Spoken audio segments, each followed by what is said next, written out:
बताया जाता है कि फर्स्ट गेम का नाम है रेड लाइट ग्रीन लाइट, और फिर इंस्ट्रक्शंस दी जाती हैं कि जब टाइगर कहे ग्रीन लाइट रेड लाइट तो आप आगे मूव कर सकते हैं, लेकिन इसके बाद अगर आपकी मूवमेंट डिटेक्ट हुई तो आपको एलिमिनेट कर दिया जाएगा। प्लेयर 118 सियोंग से कहता है कि ये वही गेम है जो हम बचपन में खेलते थे।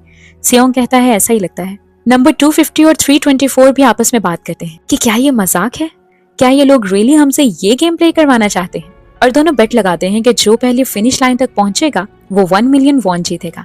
दूसरी तरफ ये अनाउंसमेंट होती है कि जिन लोगों की मूवमेंट 5 मिनट में एक बार भी डिटेक्ट नहीं होगी और वो फिनिश लाइन क्रॉस कर लेंगे, वो इस राउंड को पास कर लेंगे। फिर 5 मिनट के टाइमर के साथ गेम स्टार्ट की जाती है और ग्रीन लाइट रेड लाइट पर सब प्लेयर्स आगे की तरफ भागते हैं, लेकिन डोल के फेस टर्न करने पर नंबर 324 की मूवमेंट डिटेक्ट हो जाती है और अनाउंस किया जाता है कि प्लेयर नंबर 324 एलिमिनेट हो गया है। प्लेयर 250 खुश होता है कि वो बेट जीत गया।